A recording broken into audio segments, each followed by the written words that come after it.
correspondent Priscilla Thompson has the latest. This morning, a community is reeling after unthinkable tragedy at a Sweet 16. Oh my God. Officials say 4 people were killed and at least 28 injured at the birthday celebration late Saturday. The party's DJ describing a chaotic scene, saying the room was dark and packed before shots rang out. He tried to protect as many teenagers as he could, shielding them as others fled for the exit. After everybody ran out, to make sure they were okay. And that's when I came out and pulled us around. According to family members, Philstavius Dowdell was among the victims. A star on the high school football team, he'd been planning to play at Alabama's Jacksonville State next year. First thing about Phil, he got this huge smile. He got a heart. He's humble. He's a grandmother's boy. The tight-knit town of Dadeville, Alabama, is in shock. Do you ever think anything like that would happen here? No, man, not in a million years. It's just that's why it's so shocking, because everybody knows each other, everybody loves each other. Officials giving no word on possible suspects or motive and asking the community for any leads. We absolutely need you to share it. The tiny Alabama community, not the only one to be rocked by gun violence this weekend. 2 were killed and 4 more injured in a park shooting in Louisville on Saturday, less than a week after another mass shooting at a bank there killed 5. President Biden calling the seemingly endless wave of shootings outrageous and unacceptable, and asking Congress to pass gun safety reforms. In Dadeville, an emotional vigil late Sunday included many students. Jordan Rambo says he lost a best friend that night. It's hard. Me and him were very, very close. It doesn't seem real. NBC's Priscilla Thompson with that report. And as one state endures yet another horrific mass shooting, another is working to prevent gun violence. Last week, Michigan Governor Gretchen Whitmer signed into law 2 new gun safety measures. The first, universal background checks for all firearm purchases. The second, safe storage laws for all firearms in the state. Whitmer also said she would sign a bill supporting red flag laws. The new gun legislation comes after the mass shooting at Michigan State University in February and the mass shooting at Oxford High School in 2021. Joining us now, Democratic Senator Debbie Stabenow of Michigan. Thank you so much for coming on the show this morning. I know you have said that you're ready to work with Republicans, but my worry is, are we there yet? I mean, are we at the point where we should throw everything against the wall? I know that sounds scary to gun owners and NRA members, but aren't we at the point where we are enduring a national epidemic, a daily dose of mass shootings? What could you get done that would move the meter? Well, Mika, first of all, it's great to be with you again, and I share what I know is your sense of just outrage and desperation and panic about what is next after a birthday party. I will tell you that I'm so proud of our governor and our new Democratic state legislature in Michigan, because 2 weeks after the horror at Michigan State, they were holding hearings on gun safety. Within a month, they were acting. So it's all about political will, and it's only because people voted in Michigan, changed the legislature, that we got anything done. So for me, I guess I go back to looking at things that we have gotten done in the midst of children dying in the past. In the 1980s, I was a young state representative. My daughter was a toddler. I reached out to our state senator, who was a Republican and whose daughter was also a toddler. And this was at a time where children were literally being thrown out of vehicles and dying every day. The number 1 cause of death for children was car accidents. And over and over and over again, we're like, something's got to be done. Something's got to be done. And so we put in legislation to mandate, mandate that you had to have children in a car seat in order to be able to have them in a car. And you can imagine what the pushback was. The idea of, oh my gosh, you're going to tell parents what to do and you're going to make them buy car seats. And it was a fight. But law enforcement and the community and parents and everybody got engaged, and we finally got it done. And so this is that same moment. So what can we do? Well, let's take one page after what we did last summer. We passed an extended background check for someone under age 21 to purchase a gun. And what has happened since then is a 10-day waiting period. You have to check their juvenile records, their mental health records, Yeah. and so on. And we know that at least 119 gun purchases have been stopped. If we did that, and by the way, nobody else, nobody stopped hunting, nobody stopped protecting themselves in their home. Nobody was affected by this. Yes. And so for us, nationally, I think we need to look at those things, and we're just going to have to do it point by point, trying to get as many Republicans as we can. But it won't come from us. It's going to come from people. Every single state, everybody affected. I don't know if there's the time, though. I mean, there's this, first of all, there's this obsession with assault weapons, which many Americans don't understand and would agree that nobody needs these weapons of war. Number two, we have situations where police are outgunned, so they have the choice. And we've seen it play out in real time, so I don't even have to surmise about this. We've seen where police are afraid to go in, and rightfully so, because they're outgunned. Right. We've seen where police run into it, and thankfully in maybe one case, the shooter is reloading and they get a chance at the shooter. In other cases, the cop gets shot. Okay, so because they're outgunned. Absolutely. And so we're sitting here like talking about this or that, and I think red flag laws are a great idea, but we need everything. Joe and I were at the airport after a shooting, and you know what?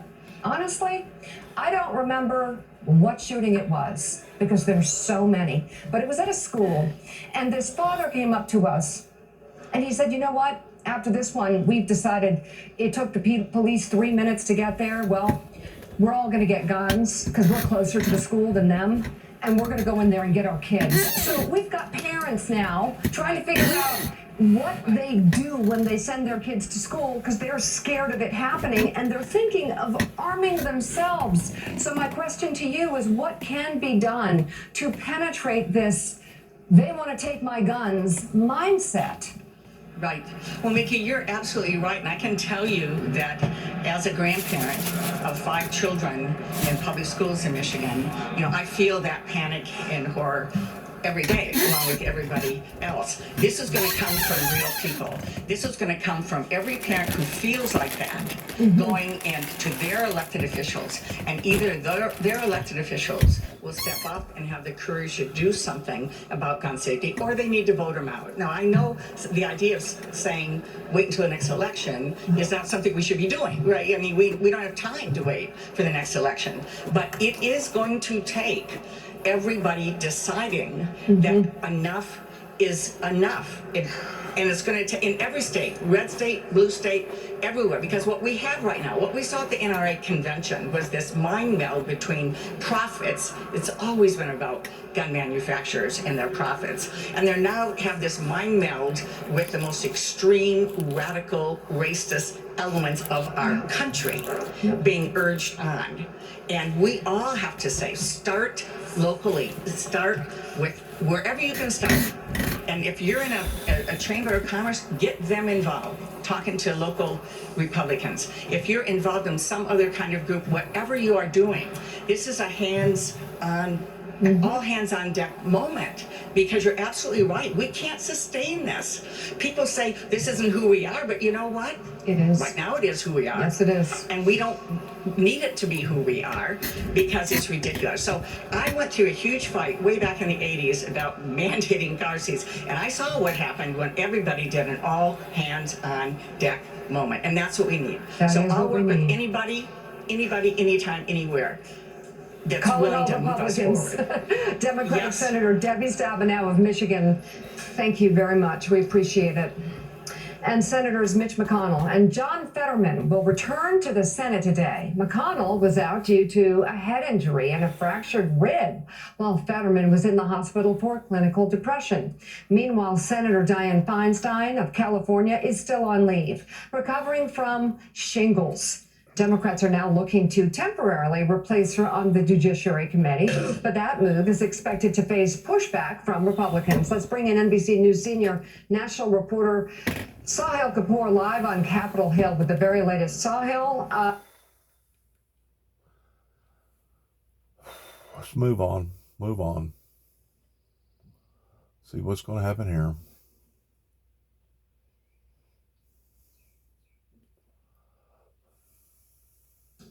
And I'm using that word advisedly because, I mean, a lot of people who have songwriting catalogues, the people who've been buying up, say, David Bowie or whatever. Not interested.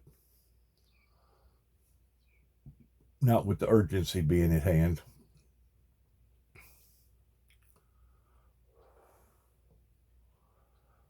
For election, not only on the presidential level, which Donald Trump is a part of, but also in state. Go on.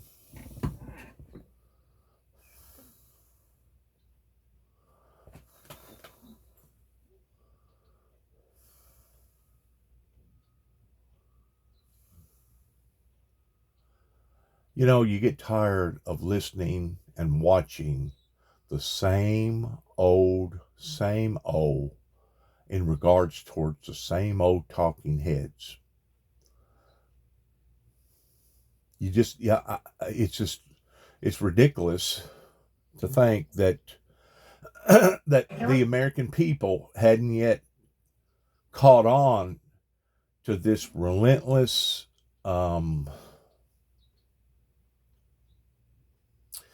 illegitimacies than experts have believed towards what our government officials have basically cornered us up into a corner towards, that they absolutely have. It cleans better and doesn't leave behind irritation. 100% no resolve towards the problems that we're facing upon. And it's really sickening. The airman accused of the worst intelligence leak in years will be back in court on Wednesday for a detention hearing. Suspect Jack Teixeira will remain in custody until then. The 21-year-old is charged with possessing and sharing classified documents. And we're still learning new details about the information that was leaked online. The Washington Post reports that some of those classified documents showed the U.S. knew of 4 additional Chinese spy balloons over the U.S. NBC has not verified those documents, and the Pentagon isn't commenting. Joining us now, NBC News Justice and Intelligence correspondent Ken Delaney. And Ken, what new details are we learning about the leak itself?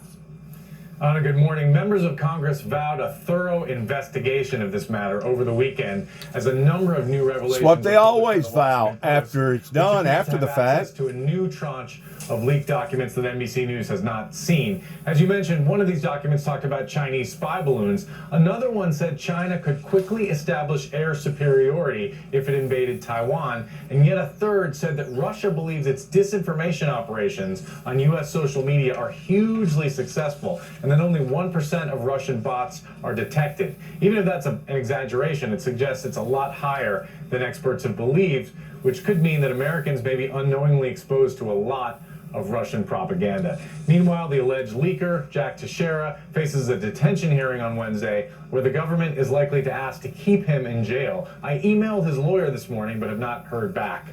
Lawmakers are focusing on the obvious security failures here, including how the leaker was able to smuggle printed documents out of a secure facility. But they're also looking at systemic issues, including why are there 1.3 million Americans with top secret clearances, and why a National Guard intelligence wing on Cape Cod needed access to some of the nation's most sensitive intelligence reporting on it. Okay, Ken Delaney, and you're staying all over this. Thank you for that update. And let's bring in Democratic Congressman from Connecticut and ranking member of the House Intelligence Committee, Jim Himes. Congressman, thanks for being with us. Now that there has been an arrest, what is your biggest question about this leak, and what's your biggest concern? Well, I mean, there's really 2 big questions. One, of course, is the one that we all know, which is how could this happen? I think we have a little bit of a good sense for how it happened. Obviously, this individual, and of course, he's innocent until proven guilty, but allegedly, this individual just was able to print out some of our most top secret documents off of a military network. Obviously, that's going to need to be rethought. There's a challenge there, Anna, because, intelligence is valuable when it's shared. One of the lessons from 9/11 was that there wasn't enough sharing going on. But of course, the more you share, the more opportunity there is for people to do what this individual did. By the way, the other question is, how is it that this stuff was apparently out in the wild for a couple of months, maybe as much as 2 months before the federal government even knew about it? So anyway, a lot of congressional oversight to be done on precisely the question you asked. House Speaker Kevin McCarthy said the Biden administration was asleep at the switch. Is that how you see it?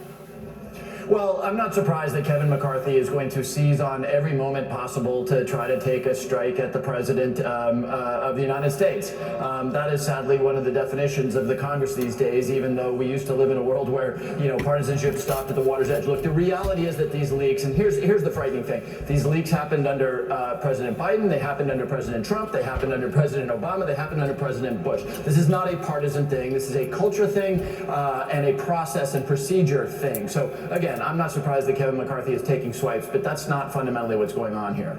We're told the U.S. intel agencies may now change how they monitor social media sites and chat rooms following all of this. Obviously, it's difficult to do because of privacy and other concerns there. Is it enough, though, to up the monitoring?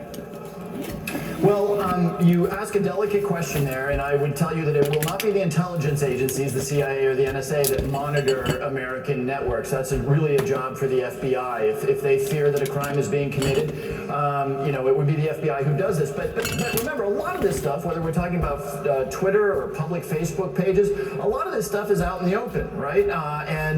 Because it's out in the open, the people who are shouting on Twitter or putting stuff up on Facebook pages, they do not have a reasonable expectation of privacy. And so, yeah, there is theoretically nothing stopping the FBI from, I don't want them to spend a lot of time and manpower on this, but for having procedures to look for classified information that is on public platforms.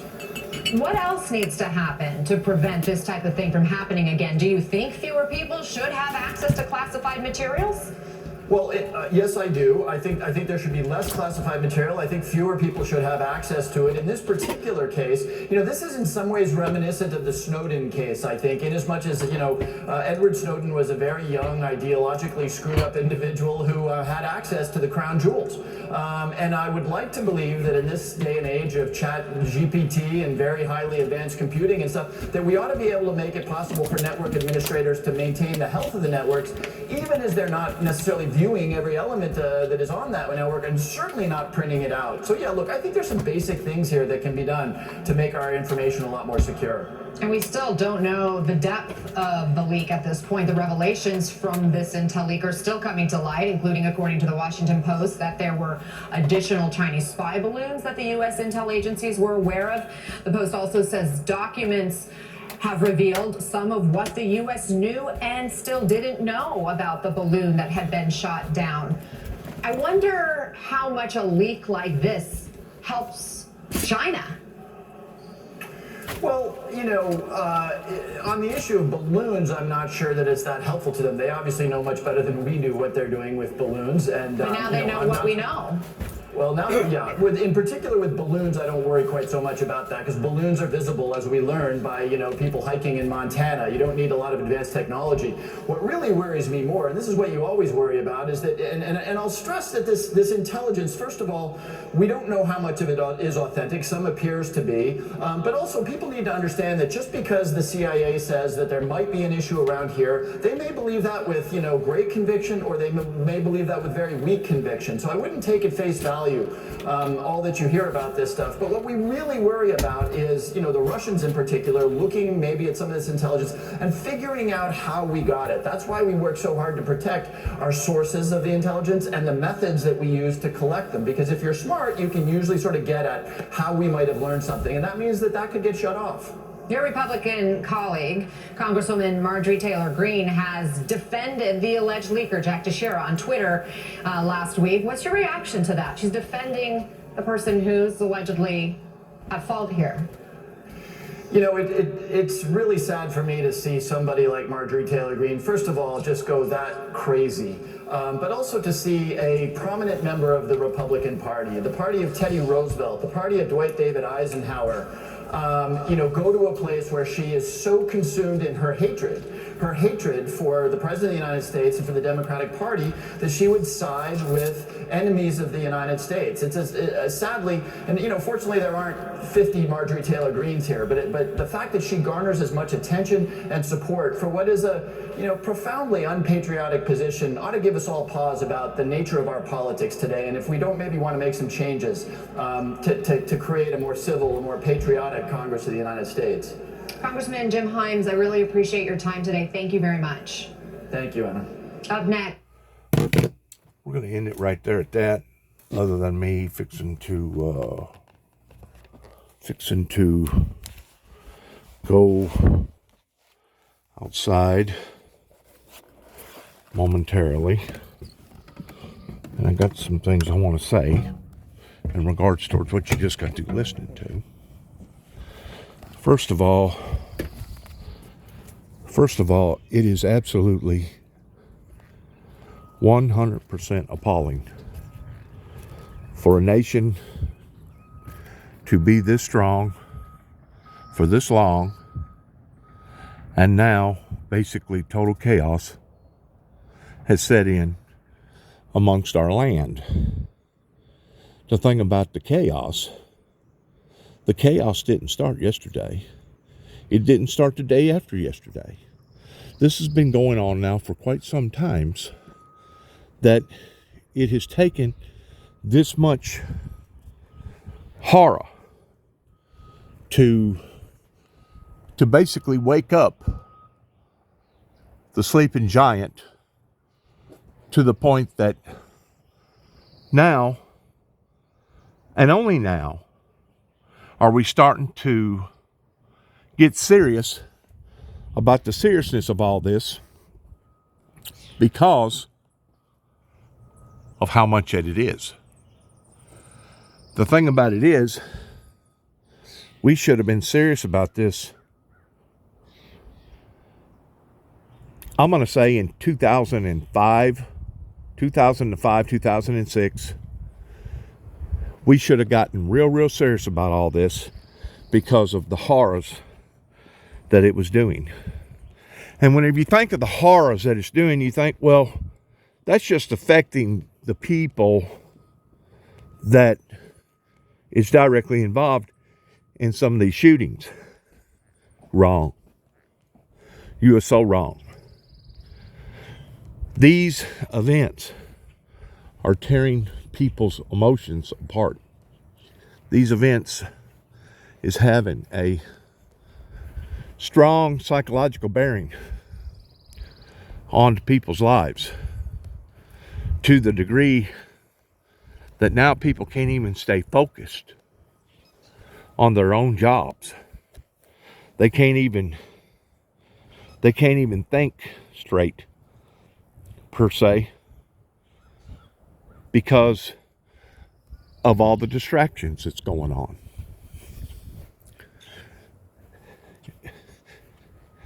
And I guess what makes it even sadder is the fact that, I'm going to shut this momentarily.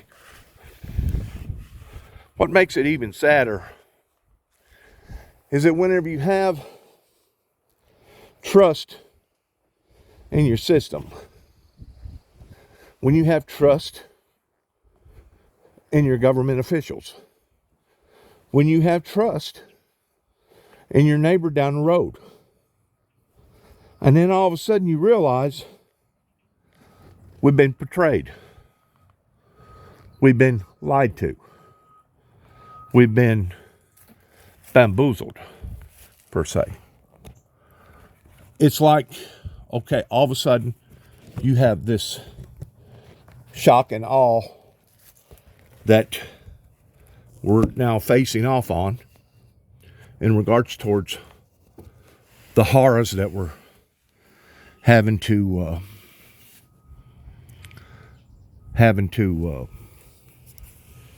experience on a day-to-day level, that, to be quite honest with you, I don't like neither. A matter of fact, I would like for all this simply just to go away.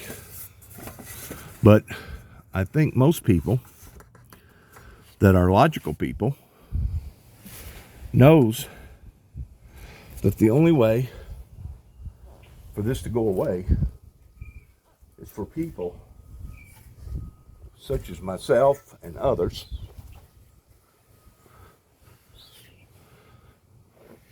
to wrap our minds around all this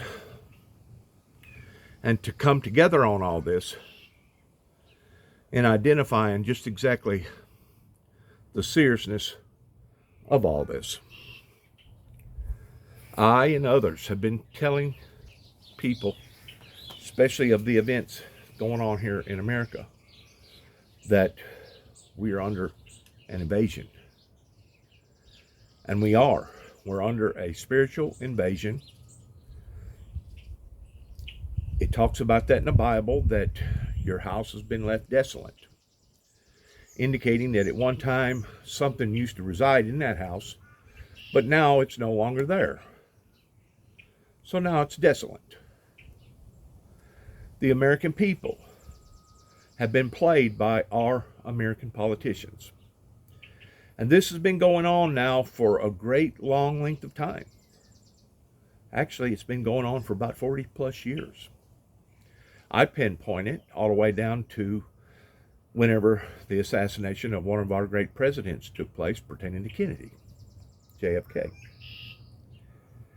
There's nothing that we can do about the past. There's nothing we can do about spilt milk. There's absolutely nothing that we can change in regards towards the past. But what we can do is learn from the past.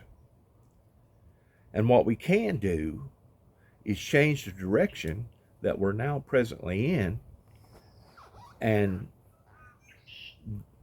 turn and go into another direction, especially the direction that God the Father wanted us to go in to begin with, going back 30 plus years. Now, because of the anniversary fixing to come up Wednesday of the Oklahoma bombing that took immediately 168 lives, not counting those that suffered endlessly, those that it deafened, those that was mangled, those that was psychologically, emotionally messed up, the same as somebody that was in a hot zone or a war zone. But because of the anniversary coming up, I got some things that I want to say to the Oklahomians pertaining to me being over there in 2009, after that I had been down to Mount Carmel, investigating that, tying both of the incidences in together. First of all, they could have arrested David Koresh at any given time during the time that they had basically a 9-month surveillance team set up across the road, dressed up as college kids going to college, that was steadily working their way over into the Branch Davidians towards buttering them up and luring them into selling merchandise that they never should have sold them to begin with. That's boo-boo number one. Boo-boo number two is that's the reason why that it's illegal for most states to use this type of luring tactics on their own citizens, because it's considered demoralizing. Especially whenever you're playing with the minds of people that's just thinking at any given moment that the sky's going to fall and the end of the world is going to happen. That was the primary reason why they done what they done, or what they was doing in Waco, because they felt like that the end times was upon us. People was basically panicking, in which you got preppers now all over the world, especially here in America, especially out west. But what this has done, it has birthed a revolution. And in the birth of this revolution, it could actually backfire on not just the American government, but upon the American people if we don't decipher it right and look at it properly. First of all, during that 51-day standoff, all you heard was David Koresh, after he'd been wounded, standing up, holding a Bible, teaching and talking about the seals, the seals, the seals, the seals. That's basically his primary message that he was preaching during that 51-day standoff. In the meantime, you had the ATF that had done already made such of a horrible, horrible mess of what that they had engineered, and that's the way to look at it. They engineered this to the point that the FBI, once they identified the mess, they said, well, y'all need to go home. We're going to take over. And they did. They took over. But lo and behold, they made just as big of a mess as they did with the ATF that turned all of it into a free-for-all, because during that 51-day standoff, the Branch Davidians didn't have no electricity. They know that they wasn't going to have electricity if something like that was to occur. So they pre-planned for that down in the lower part of that encased fuselage that they had built towards having either candles or coal oil lamps or etc. That's the only way that the women could have gotten around towards being able to take care of the children. They had to basically go back to old primitive methods. That wasn't no big deal. They set up for that. During that 51-day standoff, rather than use common sense approaches on that situation, they involved the United States military towards using psychological warfare on these people. They would play loud music, some of the weirdest, craziest music at night. They would have some of the strongest lights beaming in to that building during the time that all those lights was on and all this different strange music was playing. And from time to time, they would finally get somebody's attention and somebody would talk, and there'd be just a few minutes of conversation, and then they'd go back to the weird stuff. Well, whenever you do that for that period of time, you definitely are going to have a psychological approach upon the people's lives. During which time, I think that a lot of people lost it. They lost it, but they were scared because they knowed, or they felt like that they knew, that they was embarked upon something that was biblical, and according to their understandings, if it was biblical, it was right. Even though their leader had basically lost his mind, even though their leader was nothing more than a wolf in sheep's clothing pertaining to David Koresh, even though it was David Koresh that was misleading his flock in the direction that he was leading them into so that he could have his own self-will with these people. So you have to get to looking at the facts, and the facts is that this individual was obviously sick. Kind of like Jim Jones, a very sick individual. But at the same time, you got to look at probably 2/3 of the rest of the crowd was just as sick, if not sicker, because they was willing to be influenced that way. Once more, let's go back to Jim Jones, of those that drank the Kool-Aid. If the FBI would have waited just a few more days, I personally believe that they would have come out with their hands up over their heads because they was out of supplies. They was basically out of everything. And at this point in time, they was really grasping for straws. But, you know, whenever you go into this standoff like this negotiation standoff like this, you got to realize that you're in it for the long haul. And it's obvious that somebody in the United States government, I don't know if it was Bill Clinton, I don't know if it was Janet Reno, I don't know who it was, but somebody got antsy. And I personally believe that somebody made a telephone call to somebody and said, you know what, this is really making us look bad. Well, okay, he was making them look bad. But now today, since that 51-day siege in 1993, which was basically 30 years ago, who's making who look bad now? It's our own government officials that obviously are out of touch with reality to the degree that they continuously keep dropping the ball again and again and again.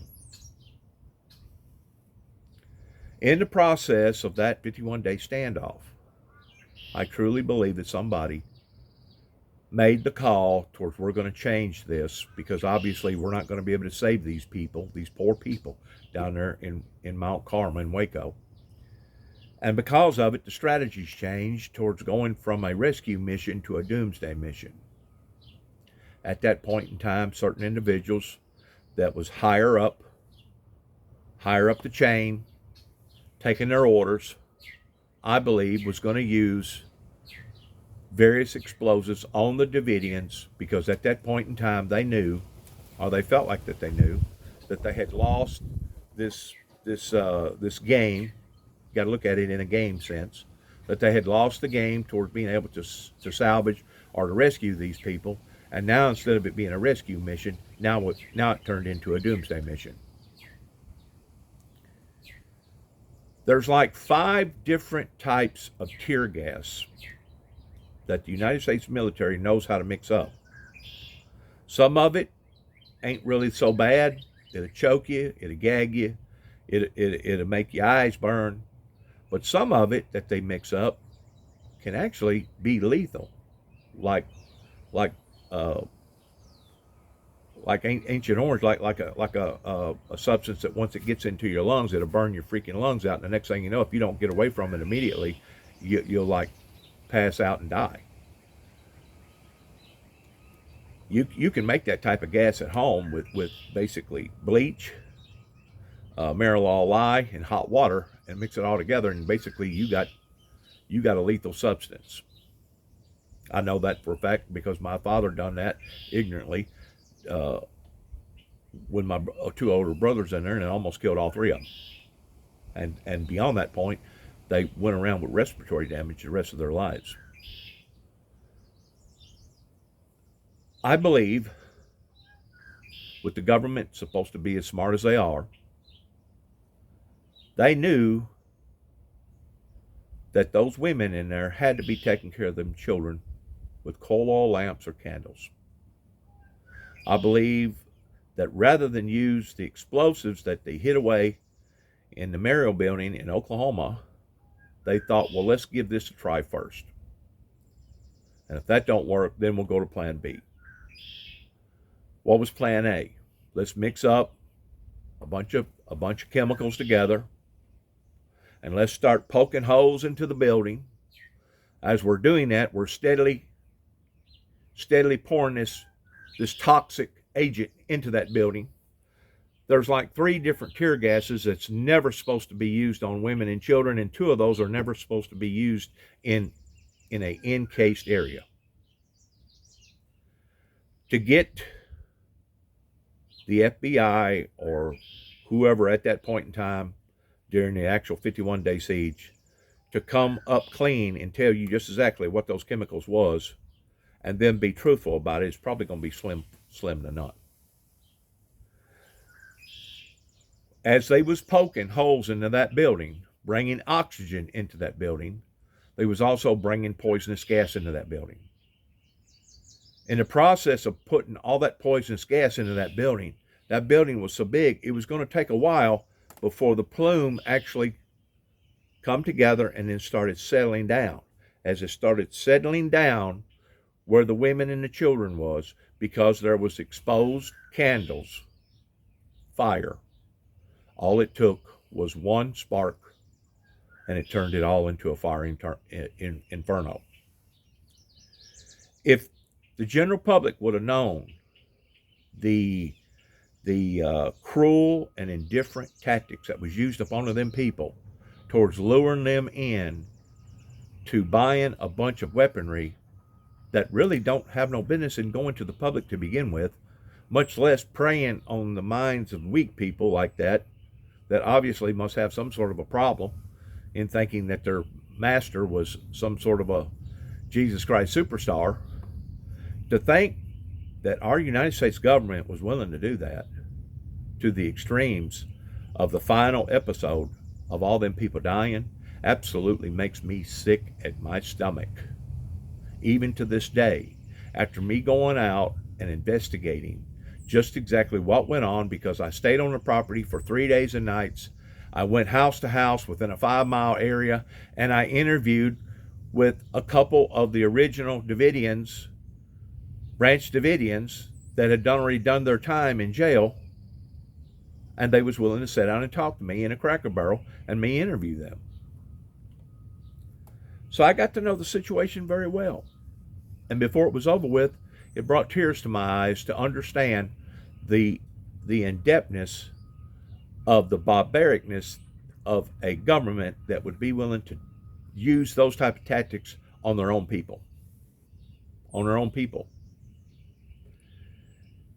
At that time, David Koresh was watching the situation. He was ex-military. And he realized what had happened and how badly out of focus that it was.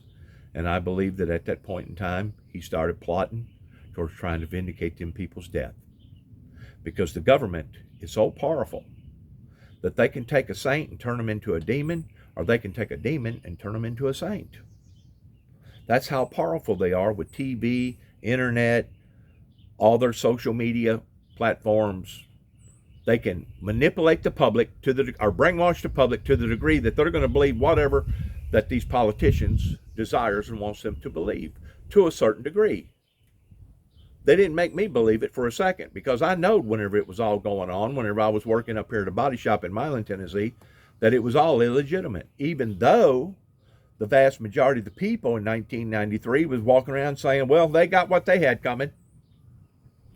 Especially whenever the government found out that there was some illegitimacies going on within the compound pertaining to sexual immorality. I've never supported David Koresh and the Davidians in what that they was a part of. But at the same time, I've never supported what the ATF and the FBI, the United States government, was a part of neither. I've never supported what went on with Timothy McVeigh 2 years to the date, coming up tomorrow, of what he was planning towards taking a Ryder truck, filling it full of ammonium nitrate, and basically creating a bomb that originally was supposed to go in the basement, in the lower part of the building, so that he could do the most damage. Because they didn't calculate right, the truck was about 3 inches higher than what it could go under the viaduct of. He parked it across the road in the street. Nobody paid attention what was going on because it was too early that morning. I truly believe that if it would have just been the Ryder truck and the Ryder truck alone, it was possible that it could have killed up to 20 plus people and injured another 50, 60, maybe 100 people.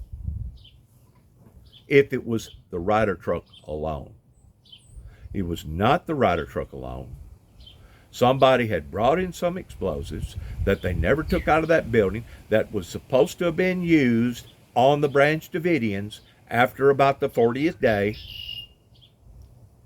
And these explosives become highly sensitive after 2 years to the degree that whenever explosion number 1 went off, it was so forceful that it caused explosion number 2 to go off. Now, it took trained ears to decipher the difference.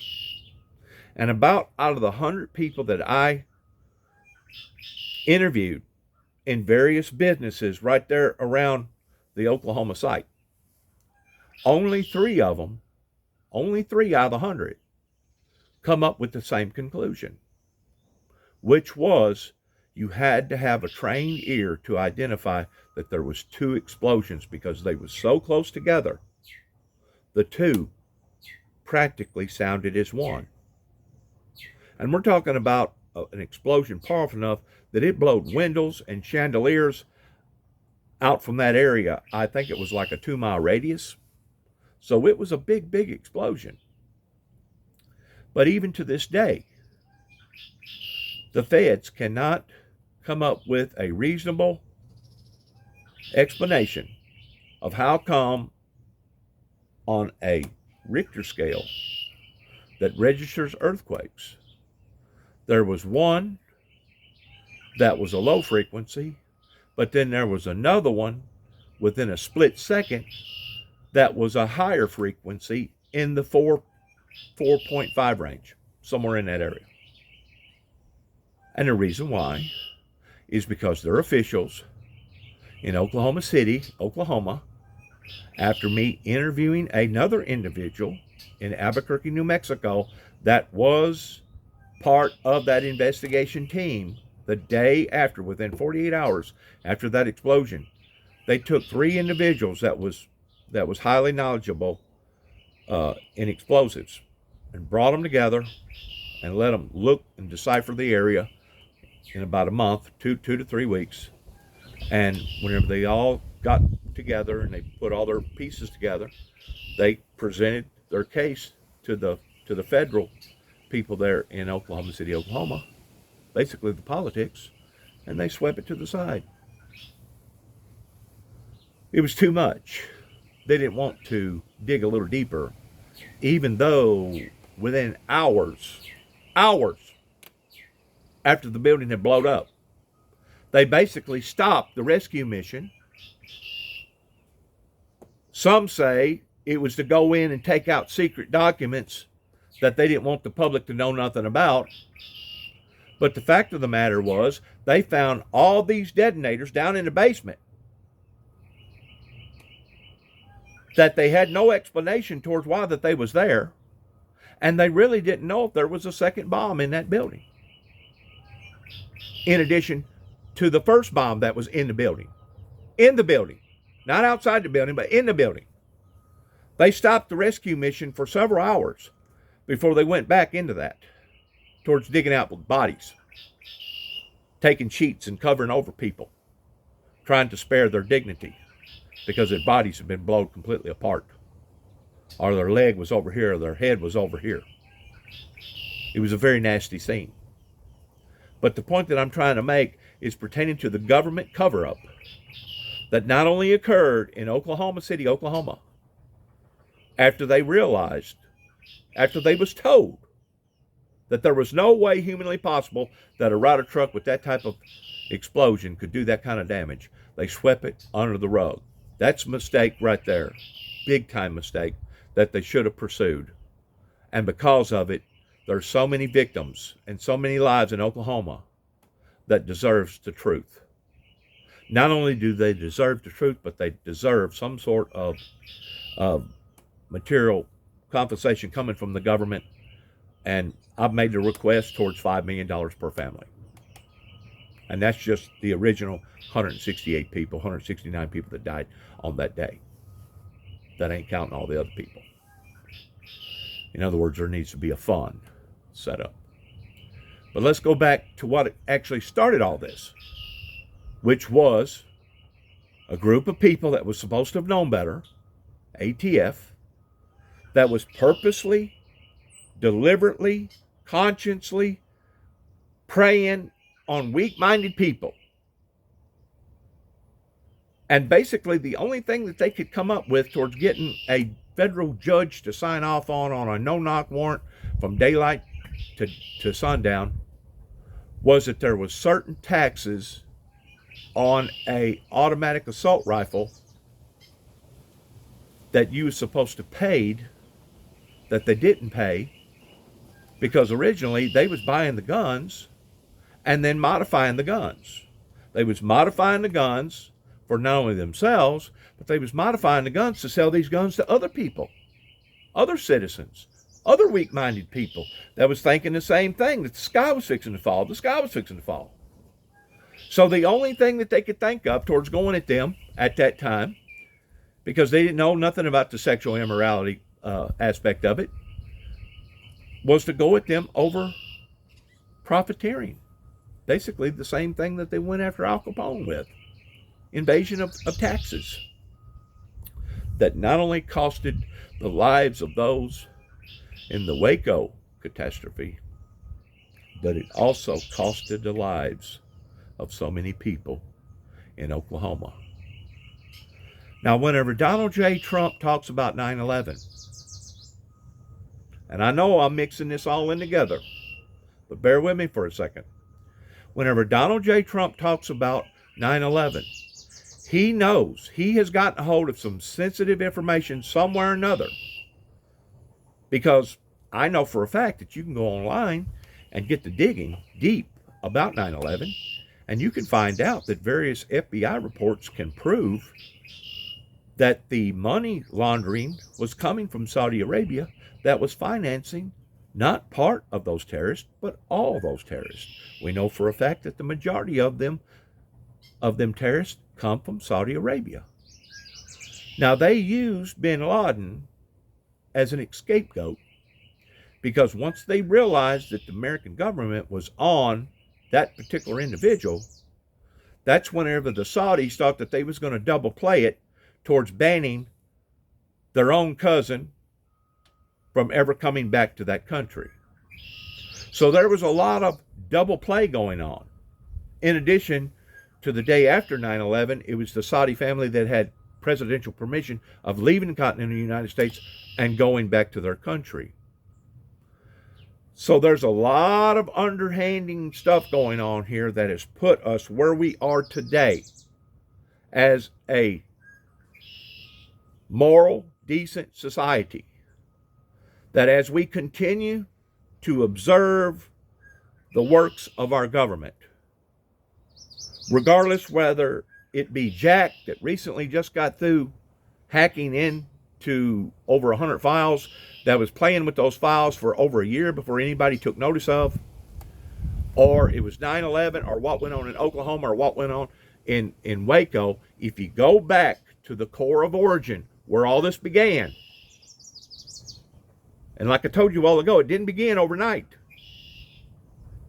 It goes back to a group of people that made a conscious decision after 9 tapes was sent to the White House, after they convinced the Russians of settling down and ending the Cold War, and they brought in the Pacific and the Atlantic alliances towards coming together, towards everybody working together, pertaining to the NAFTA deal.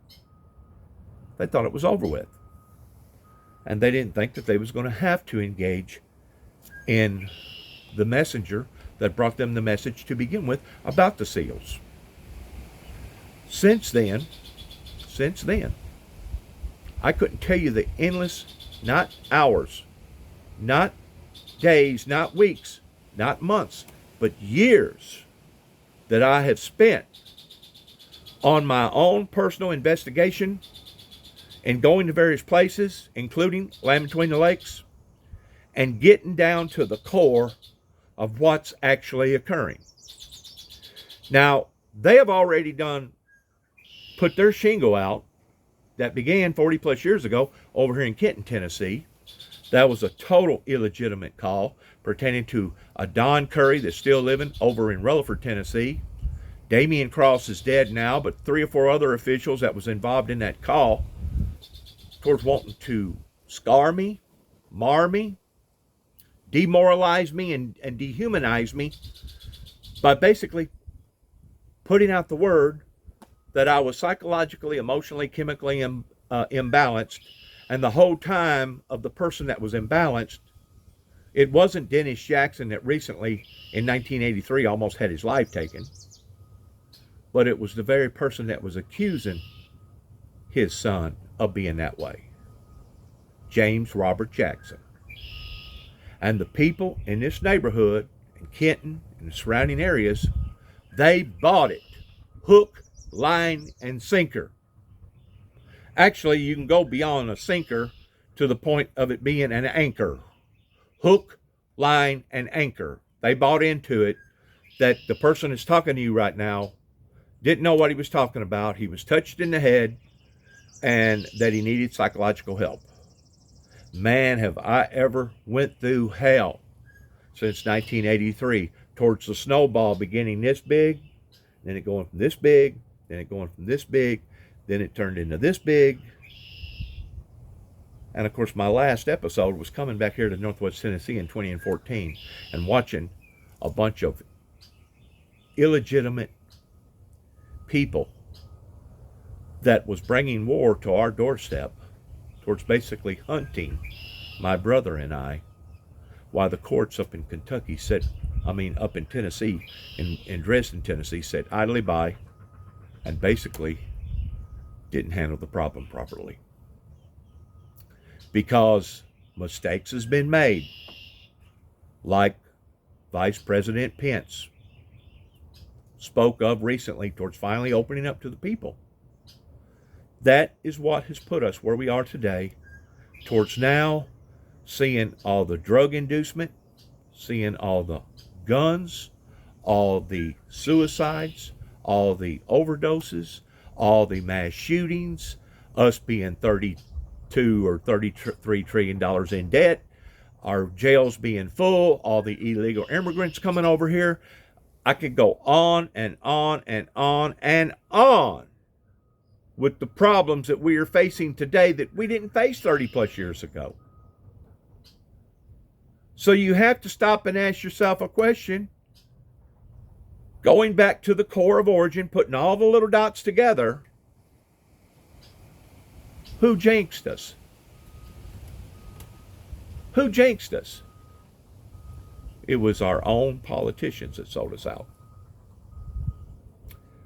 Not only did they sell us out with various cover-ups, including 9/11, but they jinxed us as far as jumping on board, especially with the NAFTA deal, and competing now with all these other countries. You know, as long as America was only competing with maybe 3 or 4 or 5 countries, we was still number one. We was number one in agriculture. We was number one in science. We was number one in the smokestack industry era. We was number one in just about everything you could think of before the latter part of Ronald Reagan's administration. Since then, we have taken back seat to almost any and everything. And now we've got China that's exceeded us, North Korea. We've got all these other countries now that if they hadn't exceeded us, they're biting on our doorsteps towards exceeding us. And the reason why is because America shouldn't have never made the mistakes that they made in the late 80s towards trying to compete with everybody. And they allowed for all these retail stores, including Walmart, to now basically sell us out. And instead of them staying with the pretense that Sam Walton had, which he stood on national TV with Mr. Senior Bush and said, all America only. We'll sell only America, we'll make America, and that's what we'll do. Well, after the old man died, the family took it over, and they didn't care about the old man's wishes. And that's whenever they started going to Japan. That's whenever they started going to China. That's whenever they started going to places in Mexico and places in South America and all these other sweatshops. And the bottom line, we couldn't compete. I'm just going to use General Motors for an example. In paying somebody $60 an hour working under union pay scale, working on an assembly line, putting, let's say, 15 radiator caps on 15 different automobiles as they was going by, and he maybe inspected this and looked at this, made sure water was over here. You know, he went down a little list, and then he went over and he sat down, he waited for the other automobile. How are you going to compete, America going to compete in paying that individual $60 an hour whenever you got the same individual probably doing twice as much in Mexico, making the exact same automobile, only making $8 or $10 an hour, maybe $12 an hour? And then you had all these sweatshops in all these other countries that was basically giving their labor peanuts. That's the reason why they call them sweatshops. But to add insult to injury, it was the American politicians that swallowed it, hook, line, and sinker, not only regarding our labor forces, but let us down pertaining to allowing for the drug activity that has changed from this event to that event, from this event to that event, to the point that now all this fentanyl is coming over here. That the way that I understand it, we've already confiscated enough fentanyl on the border to have killed every American citizen. So it must have been something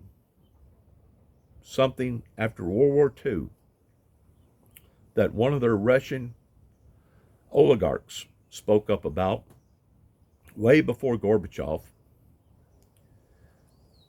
I think it was either Brezhnev or may have been before Brezhnev that said, we will take the American people over and we will never fire a shot. Somebody put some thought into this. This hasn't just happened overnight.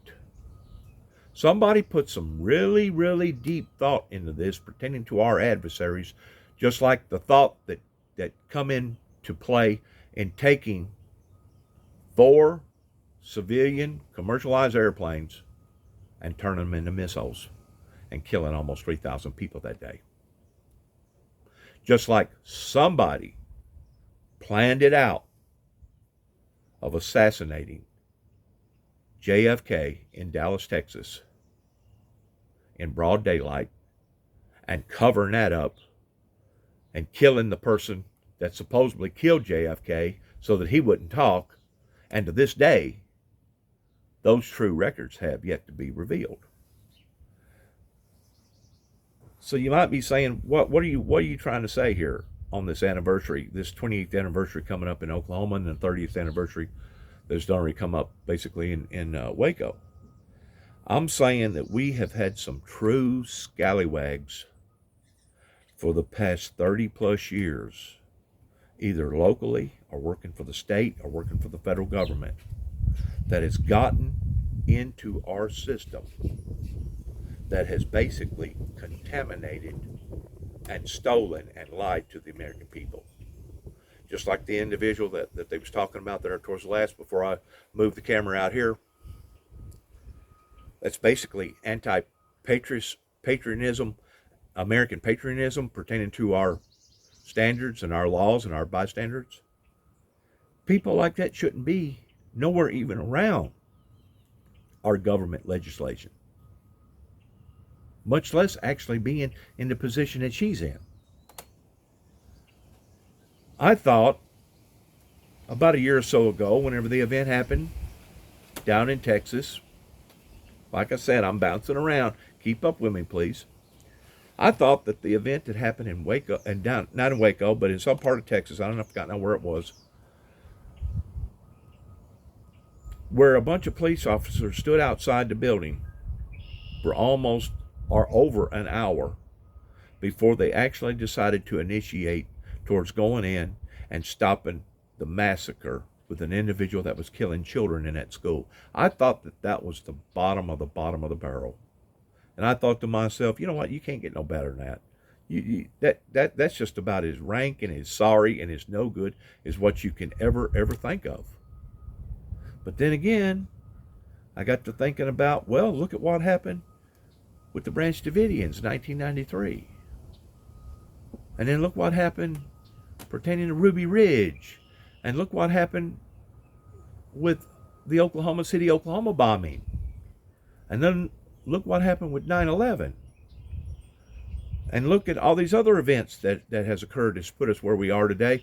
But to think that the state of Tennessee, pertaining to their legislation, did not have enough sense or decency, either or, would have done what they'd done to those 2 individuals that was working in their body towards basically giving them the boot. Topped all of it. I thought the deal with Texas was the lowest of the lowest that you could get. But as far as I'm concerned, what the Tennessee legislation has done in basically wanting to sweep all this stuff off the shelf pertaining to red flag laws, in basically going at this head first versus doing like all these other people that have swept it off the table, swept it all, we don't want to deal with it, kick it down the road, we'll let somebody else deal with it later. To think that they done what they done speaks volumes about our legislation here in the state of Tennessee and in America. And to think that all this began of a certain body of people, a certain group of people, going back to 1988, that was willing to destroy a human being's life that's sitting here talking to you right now, to think that they was willing to violate their own constitution, because those rights isn't just for certain people, but they're for all the people. And I know that I can prove, even through World War I and the Civil War, that I've had people in my bloodline that has stood up for their patriotic obligations. And some of them has gotten injured and some of them's gotten killed. And to think that those very people that was willing to fight for my rights, as well as their own, as well as my grandchildren and whoever else along the United States rights, to think that there's certain people working within our system, beginning with Homeland Security, Secret Service, that is willing to put us where we are today. I promise you, if the people that was living either before the Civil War or shortly after the Civil War, even up into the early 1900s, if they would have been dealing with the same situations that we're dealing with today, with all the gun violence, all the drugs, all the corruption, all the lame judges that aren't willing to do their jobs, that's letting criminals out on the streets again and again and again, but yet now attacking people like me, that's trying to do the right thing, the right gospel thing, the right patriotic thing, somebody would have been lined up against the wall, and we would have seen open executions right here in the United States. If the same group of people back then was living today, dealing with what we're dealing with today, there would be a magnitude of people that they would line up against the walls and they would start shooting them.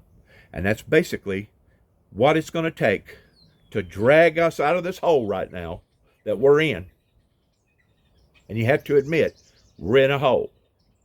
But it's going to take good, sound, stern leadership. And do it legally. But it's going to take people that make an example out of these people that has put us in these positions towards making them suffer and seeing justice performed. I mean, you can give each family in Oklahoma City $5 million per family, and that sounds good. Theoretically, that sounds good. But all them people's lives, especially all them children's lives, you will never, ever be able to replace them people's lives. Those people had a potential value of the people that they was touching and affecting in their lives around them, just like everybody else.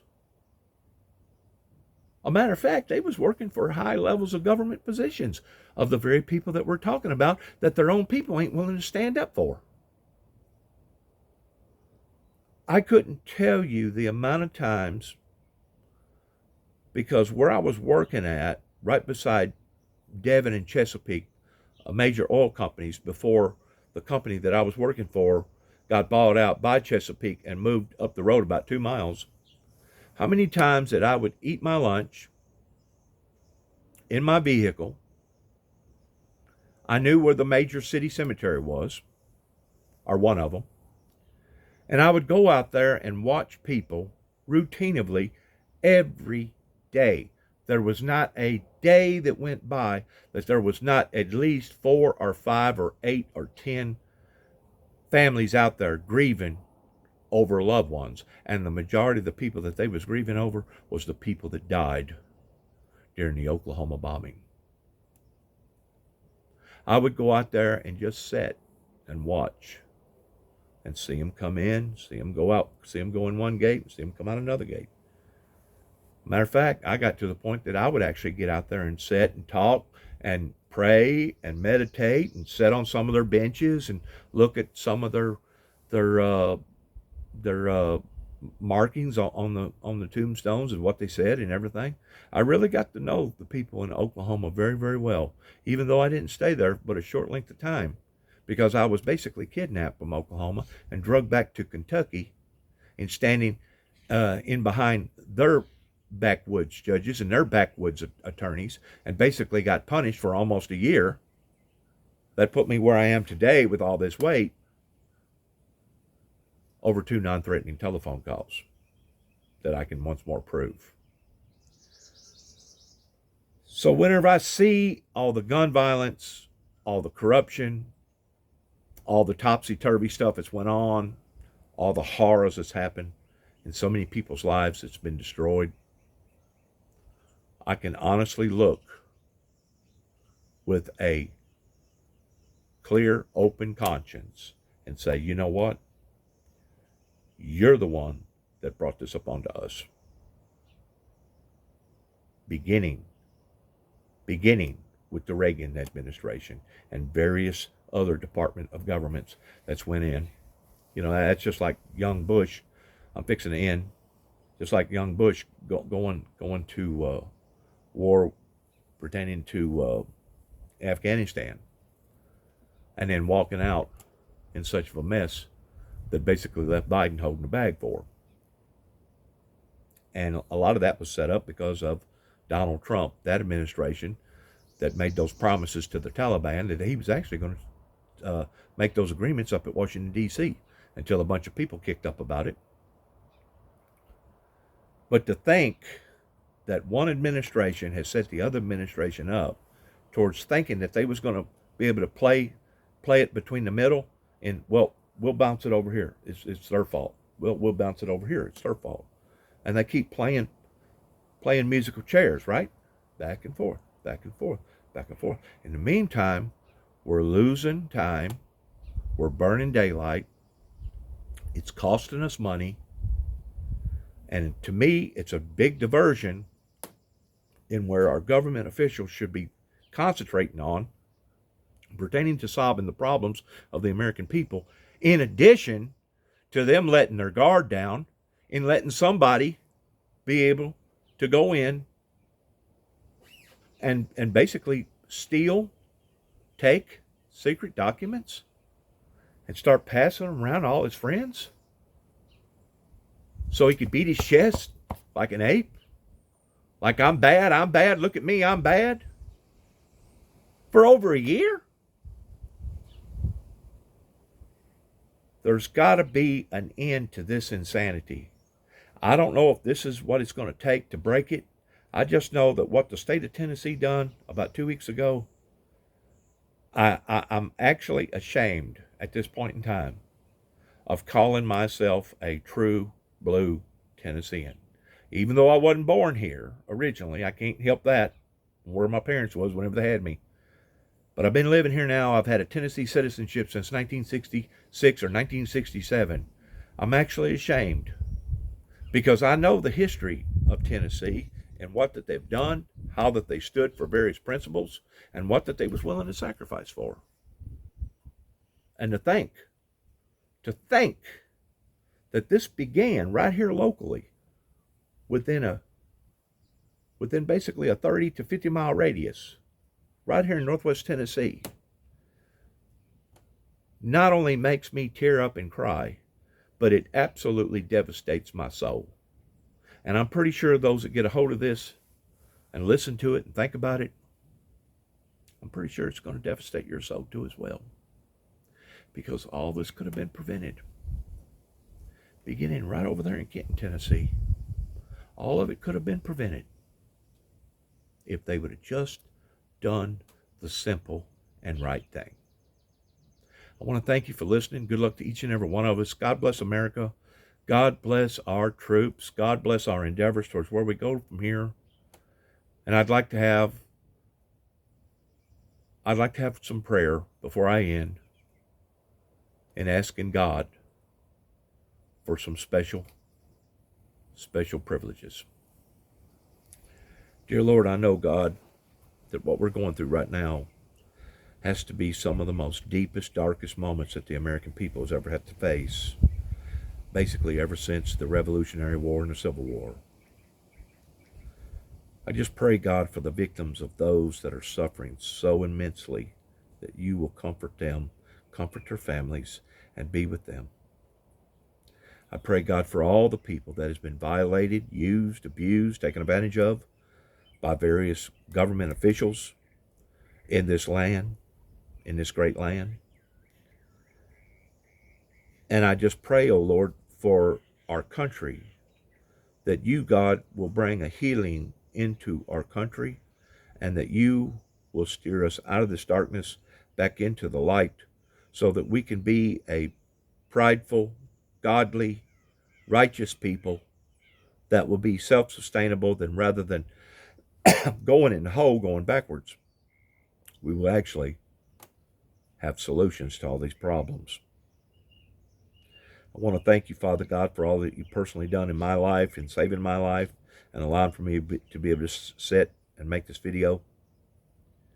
I just pray, oh Lord, that our local, state, and federal officials, as well as the world officials, would do the right thing in understanding where we are as a society in seeing all these great, humongous, horrendous sorrows that have been falling upon to various nations all over the world, that these are only the acts of your adversary, which was the Luciferian Lucifer, that if we are standing with you, makes this demonic evil entity our adversary too as well. I just pray, God, that you will awaken these people and that they will realize that by blaming you for the things that they should be blaming either themselves for or blaming Satan himself for is only digging our holes that much deeper. I ask all these things in your Holy Son's name. And I want to thank you, God, for all that you've done, all that you're doing, for all that I believe that you're going to do. That there will be an awakening, there will be a revival that will elevate into a revolution of one day seeing a temporary utopia and peace that right now, as far as I'm concerned, we should be experiencing, all of us. But because of this defiance, because of this rebellion, it has put us where we are today. Ask, Lord, that you forgive me of my sins, my trespasses, even as I forgive those that trespass against myself. Pray, Lord, for my enemies as well as my friends. But most of all, I pray that your holy divine will, no matter what, good or bad, that your will be done towards seeing the meek, the true meek, inherit this earth. In Jesus' name, amen.